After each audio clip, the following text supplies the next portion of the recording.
In our modern day age of cinema plagued by remakes, reboots, and now legacy sequels, the Netflix Texas Chainsaw Massacre reboot has to be one of the laziest entries in this trend. And I want to get down to why.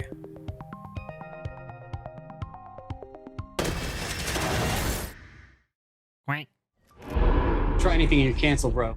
First things first, the plot. Or lack thereof.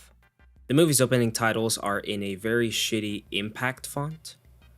You know, like the font from the memes? The memes from 10 years ago?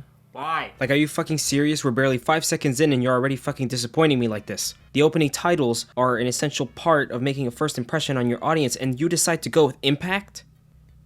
Impact. Impact! So after those shitty opening titles, the movie opens on what looks to be a VHS screen, except it says DVD in the top corner. But when it plays, it's shitty quality. And as it's loading up the video, it makes this really loud noise, like it's a really shitty VHS, but it's supposed to be a DVD. Make up your goddamn mind. What follows is your basic run-of-the-mill, exposition-heavy montage using footage from the original film to explain that the final girl from the original movie is the only remaining survivor, and that they never located the killer to this day. And it's been 50 years and whatever, who cares, fuck off. Now Marilyn Burns, the woman who played Sally Hardesty, the final girl of the original Texas Chainsaw Massacre, sadly passed away in 2014. This foiling any plans of them having a Halloween 2018-esque reboot where they get the original actor to reprise their role. So what does Netflix do in this case? They say, fuck it, recast her.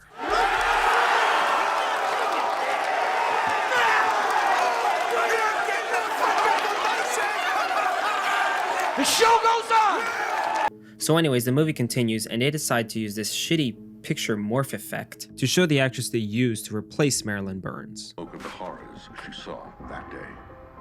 Whoa there, don't you need release forms to be showing a face like that on TV? This smells illegal. The person that cast it is Owen Fuere.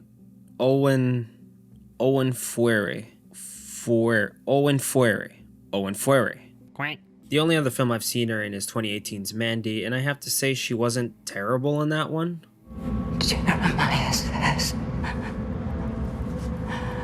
I'm the most sensual lover he's ever experienced. Released this composite picture of the killer. Everybody was terrified. Everybody was terrified. Everybody was terrified. I am sorry, I know I'm spending a million years on this little introduction video they have in the film, but seriously, if an actor gives you that shitty of a read, why would you even include it in the movie? You don't have to. They're not even showing their faces. Why would you keep that? Everybody was terrified. So the movie continues and they finally reveal who I guess we could call our main character. Her name is Lila and she's the one watching the documentary, which is playing inside of a television inside of a gas station. Sponsored by Cheez-Its. Lila purchases her products and she asks the guy who works there what happened to Sally from the original movie. And he, without hesitation, offers her a nice shit ton of exposition, even though we just had a documentary give us a healthy dose of over-exposition. Barely a minute ago. And really? Nobody wanted a second take? I mean, look at these faces, they're glorious. I swear it's so weird, it's only been 5 minutes, but all we've gotten is weird-ass faces from them. This is my scary face. Hey kid, you wanna hear some scary shit? Quack. So the gas station exposition man tells her that Sally has become her ranger and she's been looking for Leatherface ever since. When Lila asks if they ever caught him, he says, He was wearing a mask. Not easy to locate someone if you don't know what they look like. awesome. Thanks, bro. Super helpful. So then we meet Lila's sister Melody, and Lila gives her the chainsaw-themed corkscrew because it's going to be important later in the dumbest way ever. So the two of them head out of the gas station, but not before giving us even more exposition. So our main characters are headed to Harlow because they purchased the town and are hoping to auction off every building to investors who may want to open businesses there. Now I want to take a step back and look at something that really annoyed me here. See, our characters are driving around in a Tesla, right? Well, actually, it's not a real Tesla, it's a fake Tesla. It's some sort of wannabe Tesla for legal purposes. Not sponsored by Tesla. Bottom line is, it's an electric car. For the sake of this video, I'm going to be calling it a Tesla. But my question is, why did they park at the pump?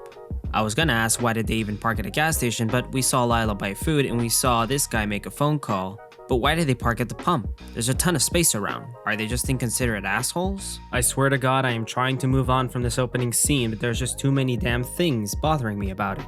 As they're about to leave, a cowboy pulls up playing loud music and it bothers them because they're city people.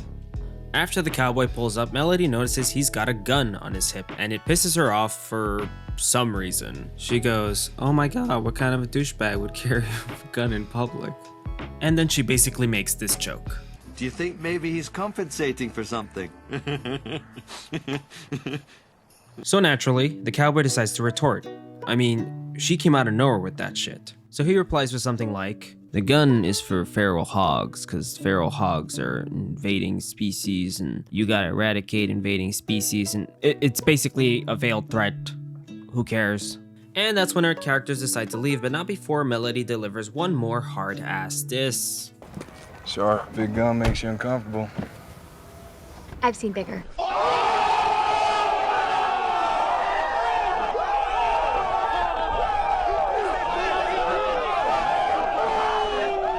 So the main characters head to Harlow, but on their way there, they're pulled over by police. The guy in their group, Dante, gets justifiably uneasy about the whole situation. Regardless, Dante toughs it out and introduces his friends. For some reason, he introduces his fiancée as his future wife. You shouldn't have any secrets from me. I'm your future husband. Everything works out though because the amount of white people in the car outnumbers the amount of white police officers there is, making racism not possible today. So they make it to the town of Harlow, finally, and it honestly looks like shit. And I have to show you this truly fantastic moment that happens the minute they step out of the car.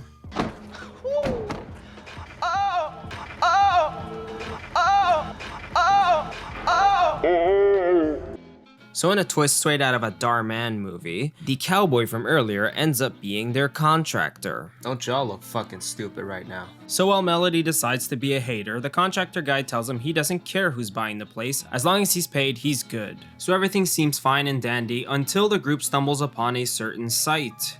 The movie then kicks on this ominous music and you're expecting some sort of spooky shit to happen, and lo and behold, what do they find? A Confederate flag. Yes, ladies and gentlemen, literally just a Confederate flag. True liberal terror. Did Jordan Peele write this? Was this Jordan Peele? Where are you hiding at? So our main characters trip out over the flag and decide that they have to do something about it. They don't want to ask the contractors to do it, so they decide to take matters into their own hands. And that's when the trouble starts.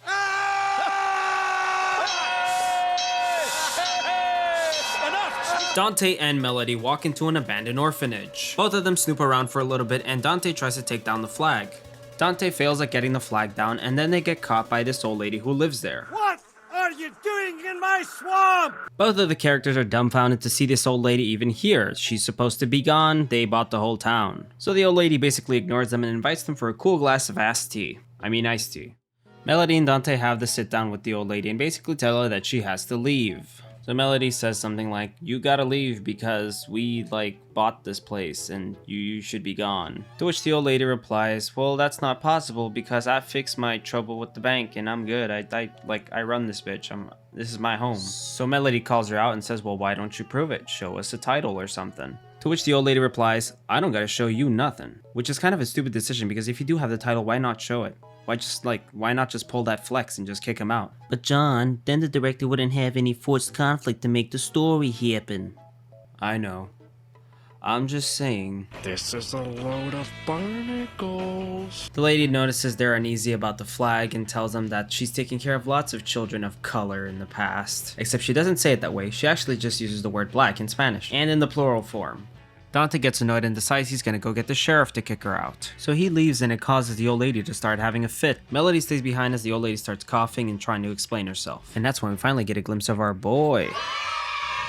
2 kids gone die tonight. The old lady basically says Leatherface is one of the kids she used to take care of and that he still needs her. And that's when Dante comes back with the sheriff, barely 30 seconds after he left the room, in what has to be the fastest ever response time a black man has ever gotten in Texas. And mind you, he gets the cops that were posted outside of the town. The cops who said they'd be watching everybody who comes through there. I'm guessing there's only 2 cops in this town?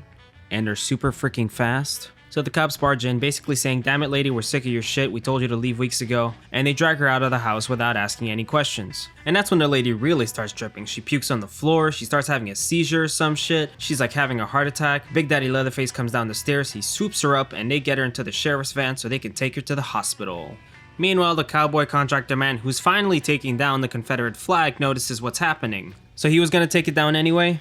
So you guys are telling me you went to mess up that old lady for nothing? As the old lady is about to be sent to the hospital, things get worse for our main characters as the bus full of investors shows up right at that moment. And for absolutely no reason at all, Melody decides she wants to ride in the van with the old lady. And that's when Dante's future wife has the even dumber idea of volunteering herself to ride in the van with the old lady. Okay, but why do any of you two have to ride in the van with her? I mean, she's already got Leatherface by her side. And also, why would she want any of you in the van with her? You guys caused this mess in the first place. I wouldn't want you in the damn van.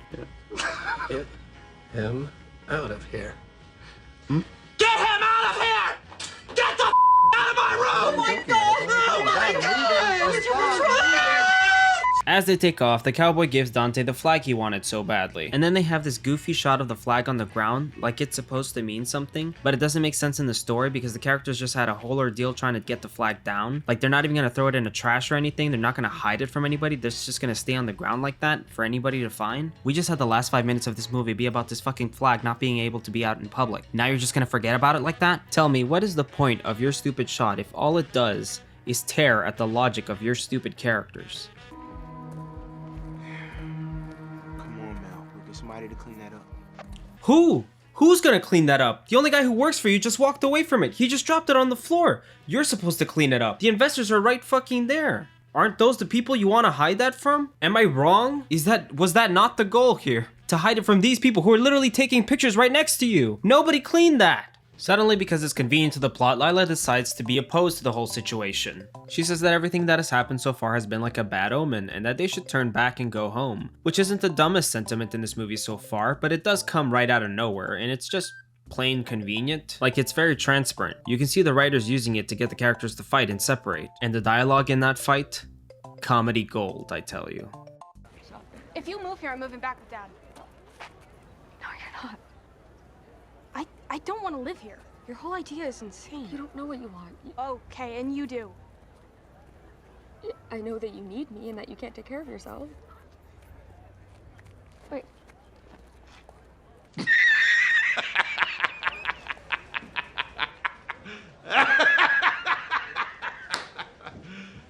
You serious? Why did I? Why did I? Why did I? Why did I? Okay, she did not say anything in that moment. That was a shitty dub. Why did I? Seriously, why did you? So anyways, we cut back to Dante's future wife, who's riding in the van with the old lady in the back. And the old broad don't look too good. She's giving a bunch of "I'm about to die" faces. Before she dies, she tells Leatherface not to go into her room. And then she does some freaky, twitchy shit, and she dies. So then Leatherface starts shaking her up like, "Hey, you good? Are you good?" Uh-oh. Sheriff, I think she croaked. He croaked. Bitch. Oh my god. Seriously? The nerve of this girl pulling out her phone 2 seconds after they just pronounced her dead. Like, give her a minute, she might still be kicking. So Leatherface isn't fully ready to accept that the old lady died, so he starts fidgeting around with her medical equipment. And that's when the sheriff's deputy reaches out for his hand in some sort of move to calm him down, but it does not go well for him. He ends up kicking off our first of many stupid kills in this movie. And let me tell you, boy, was it worth the wait. No, no, no, no.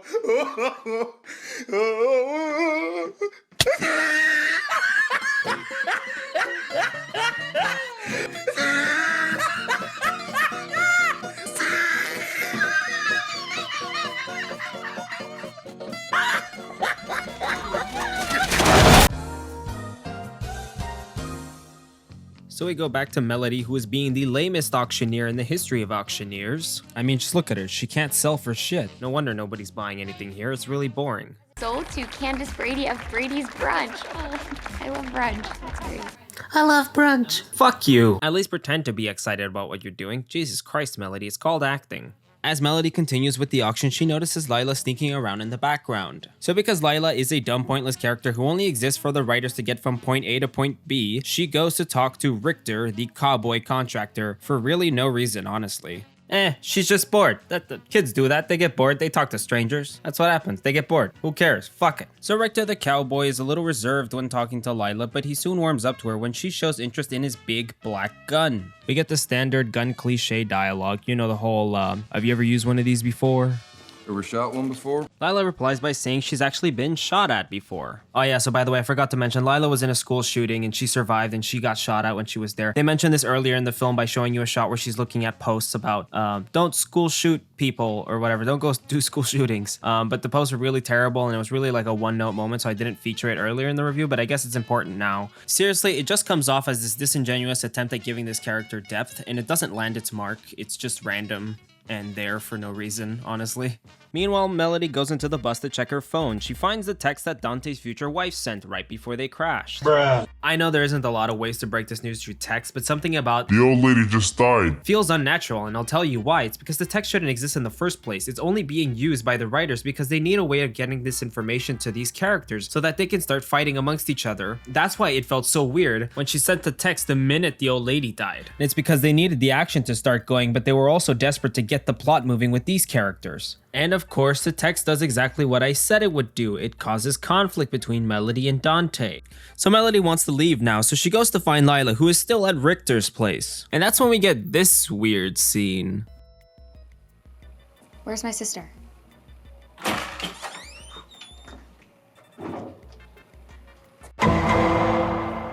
What? What's being implied here? Why is it being implied? What the hell's the point of this moment? It's so weird. What did you do? What? Suck dick on accident. How the fuck do you suck dick on accident? So Melody actually thinks Lila slept with him. Lila explains that she didn't, and then Melody tells her that the old lady died. Unfortunately for them, the cowboy is literally right upstairs listening. You know, maybe you should have waited to get outside to deliver that information. Forget about it. Where's Leatherface? And so we finally come back to Dante's fiance. Excuse me, future wife, actually. She wakes up in a daze after the crash and notices that everybody in the car is dead except for her. When she looks in the mirror, she notices Leatherface making some arts and crafts behind the car. So she gets spooked and she reaches for the CB radio. And she starts sending out a distress signal. SpongeBob, I see him. He's just standing there, menacingly. Okay, hold on. Why are we seeing the gas station owner from before? Is he a cop? Why is the CB radio directly connected to the gas station? Shouldn't this message be going out to other cops? Are there not dispatchers in this town? Were those two cops literally the only cops in this town? What? Why are we seeing him? So it's finally revealed that Leatherface has been working on a mask out of the old lady. No one cared who I was till I put on the mask. And at that moment, the sheriff comes back to life for 2 seconds just to make enough noise to piss off Leatherface. Hello there. What's that smile? Quit smiling. Why is she acting like he didn't see her turn her fucking head around? Like she could have taken that time to get out of the car and run away. Instead, she decides to do that thing when, you know, you're like 10 years old and you're playing on your fucking PSP and then your mom walks in and you're supposed to be asleep, so you pretend to be asleep. Anyways, Leatherface gets a confirmed kill on the sheriff and then walks away from the van. This is when Dante's future wife starts trying to escape. She tries the door, but for some reason there's child lock on it. I don't know, maybe I have to look it up, but is there really child lock on the passenger side of a police car? What if the sheriff's getting shot at? What does his partner do? He just like, I can't help you because there's child lock. I don't get it. She can't even roll the window down. Is this a feature? Okay, so that doesn't work. Plan B, what do we do? Stick our entire upper body out the fucking window. What? Like, okay, yeah, you know, take a look, you know, but, you know, don't just stay there. Don't wait to be killed. What moves? Do something. Well, never mind. So Leather Daddy catches her, he chokes her for a bit, and then he stabs her belly, and she dies almost instantaneously? Alright. Sure. Oh my dear God. Are you one of those single tear people? Do I look like a double fucking rainbow to you? Oh, yeah. Damn, boy. Damn, boy, he's thick, boy. That's a thick ass boy. Damn.